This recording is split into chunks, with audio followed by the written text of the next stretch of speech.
आज हम लोग पढ़ेंगे poem the road not taken that has been composed by Robert Frost. Robert Frost. Exam में भी अगर नाम लिखने के लिए आए पोएट या ऑथर का, तो फर्स्ट और लास्ट नेम जो भी हो तो उसको कैपिटल से शुरू करना, नहीं तो उसमें मार्क्स डिडक्ट हो जाते हैं। ठीक है, अब देखो Robert Frost is an American poet. वो कहाँ के पोएट हैं? अमेरिका के।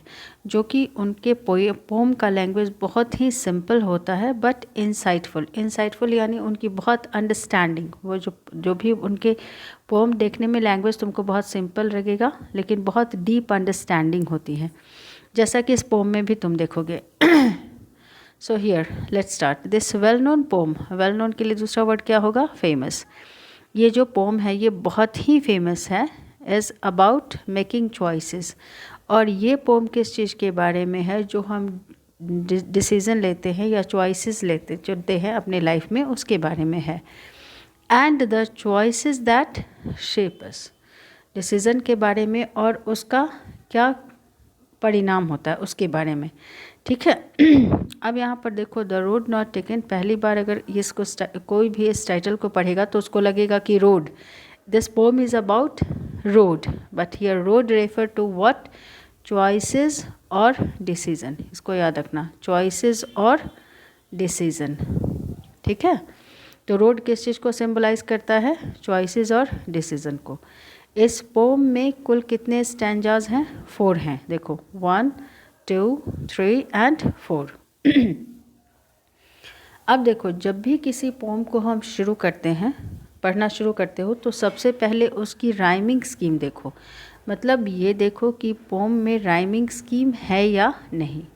तो राइमिंग स्कीम पता करने के लिए पहले हम लोग डिस्कस करेंगे कि राइमिंग स्कीम फाइंड आउट कैसे करते हैं, वो देखते हैं। फर्स्ट स्टैंजा से शुरू करते हैं। राइमिंग स्कीम के लिए हम राइमिंग वर्ड्स को ढूंढते हैं, और राइमिंग वर्ड्स कहाँ पे? लास्ट। जैसे इस पोम में, इस स्टैंजा में देखो कितने लाइन्स हैं, 1 2 3 4 5 हैं। अब ये 5 लाइन्स के लास्ट वर्ड को तुम देखो। जैसे पहले लाइन का लास्ट वर्ड क्या है? वुड। ठीक है, और दूसरे लाइन का लास्ट वर्ड क्या है? Both, stood, could, growth. ठीक है, अब हम क्या करेंगे? हम ये देखेंगे कि लास्ट वर्ड जो है फर्स्ट लाइन का, does it rhyme with the last word of the second line? यानी वुड जो है वो क्या बोथ से राइम कर रहा है? तो तुम बोलोगे कि नहीं, वो यहाँ वुड है, ये बोथ है। ठीक है, तो अब देखो ये राइम नहीं कर रहा है। नेक्स्ट में फिर देखते हैं। अब नेक्स्ट में हम लोग देखेंगे स्टूड। यहाँ पे है तुम्हारा क्या? स्टूड। तो स्टूड क्या वुड से राइम कर रहा है? तो तुम बोलोगे यस। फिर could, again could is rhyming with would and stood, and under growth is rhyming with both. तो दे आर राइमिंग वर्ड्स। अब यहाँ पर देखो, इसमें हम लिखना शुरू करते हैं। जैसे लास्ट वर्ड वुड है, तो राइमिंग स्कीम जब भी शुरू करते हैं तो अल्फ़ाबेट के फर्स्ट लेटर से शुरू करते हैं जनरली। तो वुड के लिए क्या यहाँ पे वर्ड लिखोगे? ए। ओके।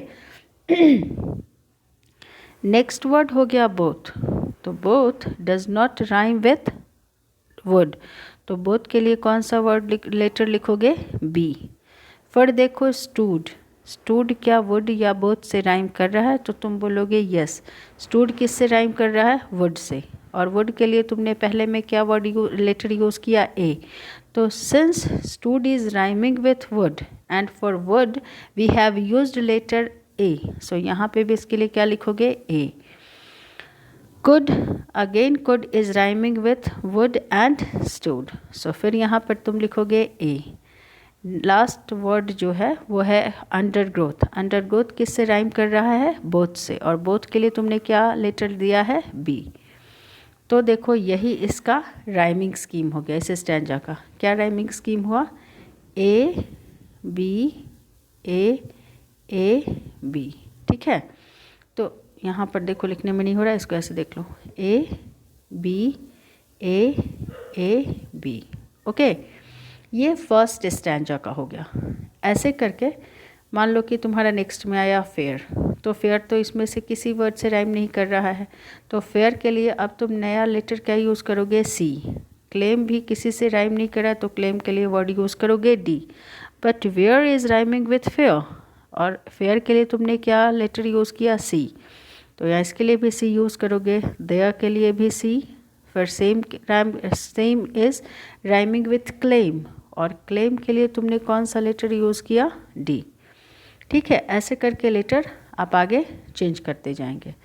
लेकिन अब यहाँ पर है कि तुम बोलोगे कि एग्ज़ाम में कैसे? एग्ज़ाम में तो पूरा पोम कभी देगा नहीं, कोई स्टैंजा ही निकाल के एक्सट्रैक्ट बेस्ट क्वेश्चन में देगा। तो उसमें कोई भी स्टैंजा अगर तुमको दिया जाए तो राइमिंग स्कीम तुम ऐसे ही लिखना, ए बी जो भी है। मान लो फॉर एग्ज़ाम्पल यही स्टैंजा तुमको दे दे एक्सट्रैक्ट बेस्ट में, ठीक है, तो इसके लिए वर्ड यूज़ करना A B A B, okay, ऐसे करके। तो इसमें राइमिंग स्कीम, पहला चीज़ कोई भी पोम पढ़ो तो ये फाइंड करो कि उसमें राइमिंग स्कीम है कि नहीं। तो इसका तो राइमिंग स्कीम आपको पता चल गया। अब यहाँ से हम पढ़ना शुरू करते हैं, और हर स्टैंजा में पोएटिक डिवाइस आएगी, उसको भी हम लोग डिस्कस करते जाएंगे। फर्स्ट स्टैंजा देख लो, और हाँ, ये वीडियो 2 पार्ट्स में होगी। आज मैं इस वीडियो में 2 स्टैंजास को डिस्कस करूँगी, नेक्स्ट वीडियो में 2 मोर स्टैंजास। अब देखो यहाँ से शुरू करते हैं। 2 roads diverged in a yellow wood, and sorry, I could not travel both. And be one traveler, long I stood, and looked down one as far as I could, to where it bent in the undergrowth. Okay? सी, सबसे पहले हम लोग इसका literal meaning देखेंगे। Literal meaning यानी जो words लिखा हुआ है एकदम एग्जैक्ट उस वर्ड्स की मीनिंग क्या होती है।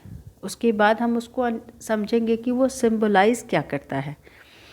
यहाँ पे देखो कह रहा है कोई यहाँ लोन ट्रैवलर है, कोई एक पर्सन है जो क्या कर रहा है? ट्रैवल कर रहा है।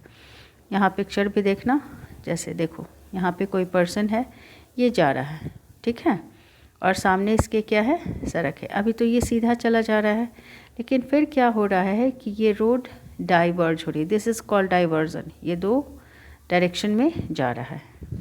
2 roads diverged in a yellow wood, कहाँ पे डाइवर्ज हो रहा है? येलो वुड में। एंड सॉरी, और यहाँ पर जो ट्रैवलर है वो दुखी है। किस लिए दुखी है? क्योंकि I could not travel both, ये दोनों रास्ते पे नहीं चल सकता है, ये पॉसिबल नहीं है। अब यहाँ पर देखो, यहाँ पर रोड इनफैक्ट जानते हो किस चीज़ को डिनोट कर सिंबलाइज कर रहा है? हमारे चॉइसेस को। हम सब लोगों के लाइफ में एक ऐसा समय आता है जब हमारे पास ऑप्शंस होते हैं and we have to choose one of them, उसमें से एक को चुनना होता है। तो यही सिचुएशन इस पर्सन लोन ट्रैवलर के सामने आया और ये बोल रहा है, ये सॉरी किस लिए है? क्योंकि ये दोनों रास्ते पे नहीं चल सकता है। देखो, and be one traveler, long I stood, ये यहाँ पे खड़ा रहा। क्यों खड़ा रहा? Long I stood and looked down, look down यानी देखते रहा किसको? दोनों सड़कों को। It means already I have told you, road किस चीज़ को सिंबलाइज कर रहा है? डिसीजंस को। इसके सामने 2 डिसीजन थे, चॉइसेस थे। अब ये दोनों डिसीजन के बारे में सोचने लगे। यहाँ लुक डाउन का मतलब बहुत देर तक ये सोचते रहा। कैसे होता है कि आपके लाइफ में आपके पास ऑप्शंस आते हैं तो आप सोचते हो कि कौन सा डिसीज़न मैं लूँ, तो फिर आप उस डिसीज़न के प्रॉज एंड कॉन्स के बारे में सोचते हो। प्रॉज एंड कॉन्स यानी पॉजिटिव एंड नेगेटिव साइड्स, सोचते रहा। तो यहाँ पर याद रखना, looked down one as far as I could, it means पहले किसी एक चॉइस के बारे में सोचना, जितना हम सोच सकते हैं कि if I take this decision, क्या इसके फ़ायदे होंगे, क्या नुकसान होंगे। देखो कह रहे कि and look down one as far as I could to where it bent, कि ये डिसीज़न मुझे कहाँ ले जाएगा?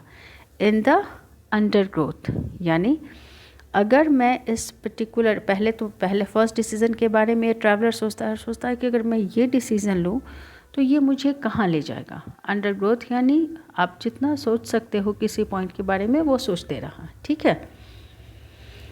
Then what happened, then took the other का मतलब ये नहीं हुआ कि दूसरा रास्ता लिया, उसके बाद ये दूसरे डिसीज़न के बारे में, इसके सामने 2 चॉइसेस थे तो वो सोचना शुरू किया।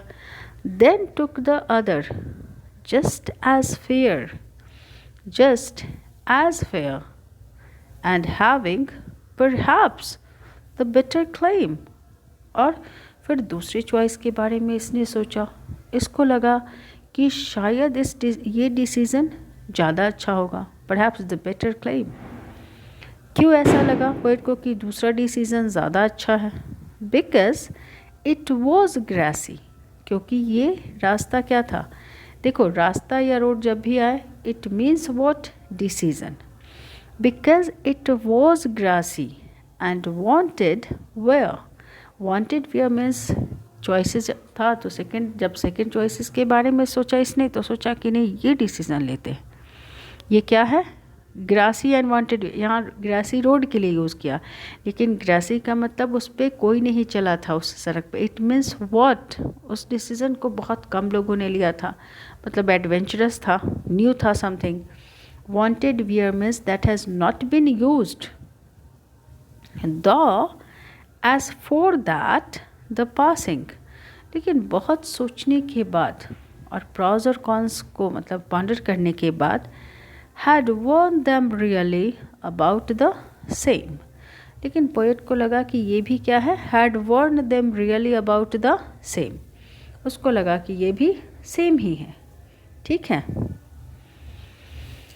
चलो थर्ड स्टैंजा भी हम लोग डिस्कस कर लेते हैं। एंड बोथ दैट मॉर्निंग, सुबह में जब देखा तो दोनों रास्ते उसके सामने थे, means both decisions are there. In lives no step had trodden black, और उस रास्ते पे कोई चला नहीं था। trodden black means क्या, उस पे कोई चला नहीं था। Oh, and then the traveler had to take one of those 2 decisions। यहाँ पर one of the 2 routes मतलब क्या, decision। Oh, I kept the first for another day। Poet यहाँ ट्रैवलर बोलता है कि मैंने फर्स्ट डिसीज़न को छोड़ा और मैंने सोचा कि उसको बाद में देखा जाएगा, मैंने सेकंड चॉइस को इसने चुना। येट नोइंग, येट बता रहा है कॉन्ट्रास्ट। देखो इसने ये यहाँ पे फर्स्ट लाइन में बोल रहा है कि I kept the first for another day, however yet दिखा रहा है कॉन्ट्रास्ट कि पोएट को ये पता था, ट्रैवलर को ये पता था, yet knowing how way leads on to वे, कि जैसे ही हम कोई एक डिसीज़न लेते हैं और एक रास्ते पे चलना शुरू करते हैं तो हम आगे ही बढ़ते जाते हैं। It's not possible for us, means it's difficult for us to come back, okay, and change our decision. I doubted if I should ever come back. Poet पहले तो कहता है कि I kept the first for another day, yet knowing, लेकिन मुझे पता था कि कैसे लीड्स एक how way leads on to way, वही रास्ते पे हम चलते जाते हैं। And I doubted if I should ever come back, कि क्या मैं वापस भी आ पाऊँगा। अब देखो उसके बाद ये बोलते हैं क्या, ट्रैवलर बोलता है I shall be telling this with a sigh, I shall be telling this with a sigh somewhere ages and ages hence। 2 roads diverged in a wood and I took the one less traveled by, and that has made all the difference। अब देखो यहाँ पर ये बोलते हैं, हम लोगों ने फर्स्ट स्टैंजा में देखा कि how roads were, there were 2 choices in front of traveler, or after a lot of pondering the traveler decided to take the second path, means second choice। और फिर ये बोलता है क्या कि और ये डिसीज़न लेने के बाद आगे आने वाले समय में, फ्यूचर में, I shall be telling this with a sigh. एक चीज़ अब यहाँ पर समझो, विद अ साई, ये जो साई वर्ड है, इसको हम जब कुछ डिसीज़न लेते हैं और हमसे गलती हो जाती है, मीन्स हम रिग्रेट करते हैं, तब भी हम लोग बोलते हैं oh I wish I had not taken that decision. और साई हम तब भी यूज़ करते हैं व्हेन वी आर रिलीव्ड। जैसे हम लोग बोलते हैं थैंक गॉड, हाँ थैंक गॉड कि मैंने ये डिसीज़न लिया। Okay, so here it is, यहाँ पर पोएट ये कहना चाहते कि हम जो भी डिसीज़न लेते हैं वो फ्यूचर ही डिसाइड करेगा कि वो जो हमारा शाई होगा वो रिग्रेट का होगा या रिलीव्ड होंगे हम। ठीक है, तो I shall be telling this with a sigh somewhere ages and ages hence. बहुत समय के बाद कहूँगा और मैं किसी को कहूँगा। अब ये तो फ्यूचर डिसाइड करेगा कि जो ये इसका पोएट का जो शाई होगा वो रिग्रेट का होगा या रिलीफ का होगा। और पोएट कैसे, ट्रैवलर कैसे कहेगा कि एक समय था मेरे सामने दो चॉइसेस थे, two roads diverged in a wood, मतलब मेरे सामने दो रास्ते थे, and I took the one, और मैंने उस रास्ते को, उस डिसीज़न को लिया जिस पर बहुत कम लोग चले थे, उस रास्ते को अपनाया जिस पे बहुत कम लोग चले थे, and that has made all the difference, और आज मैं जो भी हूँ उसी के कारण हूँ। आपने भी बहुत बार लोगों को कहते हुए सुना होगा कि मेरे सामने दो रास्ते थे और मैंने वो रास्ता लिया, और आज मैं जो कुछ भी हूँ उसी के वजह से हूँ। अब चाहे आदमी को ये ग्रेट बनाए या फिर आदमी फेलियर का सामना करे। तो हियर बहुत लोग कहते हैं कि ये पोम जो है ऑब्सक्योर है, मीन्स इसका एंडिंग क्लियर नहीं है, लेकिन एंडिंग क्लियर है। इसमें पोएट ये कहना चाहते हैं कि व्हाटएवर डिसीज़न हम अपने लाइफ में लेते हैं, आप चाहे जितना पॉन्डर ओवर करने के बाद लो, जो भी डिसीज़न हम लेते हैं वो डिसीज़न क्या होगा ये फ्यूचर ही सिर्फ बताएगा। ओके, सो ऑलवेज़ रिमेंबर, इसका एंडिंग ऑब्सक्योर नहीं है। यहाँ I shall be telling with this with a sigh का मतलब क्या कि फ्यूचर ही बताएगा कि ये रिलीफ का साई होगा या फिर रिग्रेट का होगा। ठीक है, एक चीज़ और, जब मैं आपको इसमें हम लोग डिस्कस करें और अगर आपको कोई दिक्कत हो तो आप कमेंट बॉक्स में लिख के बोल सकते हैं एक्सप्लेनेशन के लिए। अब देखो, अब हम लोग इसमें पोएटिक डिवाइसेस के बारे में डिस्कस करेंगे। पहला देखो, फर्स्ट में तुम्हारा क्या चीज़ है। सबसे पहले तो मैंने राइमिंग स्कीम के बारे में बता ही दिया कि क्या है। फर्स्ट स्टैंजा का राइमिंग स्कीम क्या है, A B A B. Okay, next में देखो, इसमें एसोनेंस है। एसोनेंस होता है क्या, जिसमें रिपीटिशन होता है वॉवेल साउंड का। जैसे इसमें हुआ रोड्स येलो, देखो रोड्स और दूसरा क्या चीज़ है, येलो। यहाँ पर आपका क्या चीज़ है, इनसाइड वॉवेल का रिपीटिशन हुआ, तो this is the example of assonance. Road जो है यहाँ पर क्या चीज़ है, रिप्रेजेंट करता है किस चीज़ को, journey of the life. Okay, अब एक ये हो गया एसोनेंस, इसमें एक हो गया तुम्हारा एसोनेंस पोएटिक डिवाइस। फिर दूसरे में आते हैं, दूसरे में तुम्हारा क्या चीज़ है, एनाफोरा। नहीं, पहले में एक और पोएटिक डिवाइस है, एंड दिस, ये तीन जो लाइन तुम देख रहे हो ये किस चीज़ का, अगर मान लो कि आपको स्टैंजा दे दे और उसके बाद क्वेश्चन पूछे कि मान लो कि ये दो लाइन का, इसमें कौन सा पोएटिक डिवाइस है, तो यहाँ पर देखो ये है एनाफोरा। क्या है, एनाफोरा। एनाफोरा में क्या होता है, यहाँ पे स्पेलिंग देख लो, ANAPHORA। एनाफोरा में क्या होता है कि जब कंसेक्यूटिव लाइन सेम वर्ड से शुरू हो, जैसे यहाँ पर देखो ये दोनों सेम वर्ड से शुरू है, एंड से, सो this is the example of anaphora. अब देखो यहाँ पर आपका है word under growth. Under growth जानते हो किस चीज़ को रिप्रेजेंट कर रहा है? फ्यूचर को। दिस स्टैंड्स फॉर फ्यूचर, जिसमें कि हम लोग देख नहीं सकते। मान लो कि हमारे सामने 2 डिसीज़न, हम उसको पॉन्डर कर सकते हैं कि इस डिसीज़न को लेंगे तो क्या होगा, लाइफ मेरा कैसा होगा, अच्छा होगा, इसके आगे के रिजल्ट्स क्या होंगे, लेकिन आप बहुत ज़्यादा तो नहीं देख सकते हो। So future into which we can not see, so undergrowth दिया हुआ है। नेक्स्ट में आ जाओ इंजामेंट। इंजामेंट में क्या होता है? 3, 4 और 5 लाइन्स को देखो, 3, 4 और 5। यहाँ पर देखो इंजामेंट, स्पेलिंग लिख देती हूँ, ENJAMBEMENT।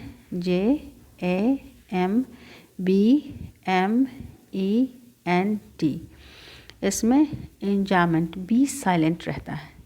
इंजामेंट में देखो होता क्या है कि बिना कॉमा या फुल स्टॉप का, ठीक है, continuous flow with any punctuation marks. इसमें कोई पंक्चुएशन मार्क्स नहीं है लास्ट में, यहाँ पे पंक्चुएशन मार्क्स का यूज़ है। So this is the example of enjambment, ठीक है। और एलिटरेशन में क्या होता है? एलिटरेशन का एग्जांपल तुम्हारा सेकेंड स्टैंजा में है, वांटेड वियर। एलिटरेशन देखो, वांटेड वियर क्या है? फ्रेज है। वांटेड वियर फ्रेज है। फ्रेज किसको बोलते हैं? A group of words that give some sense but not complete sense. तो वांटेड वियर में फर्स्ट लेटर क्या है इसका? W, यहाँ भी W, और दोनों क्या है? कॉन्सोनेंट है। और जब फ्रेज में 2 या 3 वर्ड्स हो और अगर वो कॉन्सोनेंट से शुरू हों तो that is the example of alliteration. Okay, ये हो गया। फिर देखो उसके बाद आपका नहीं है। चलो अब एक चीज़ ध्यान रखना, अगर आपको कोई प्रॉब्लम हो आप कमेंट बॉक्स में लिख के पूछ सकते हो। ओके।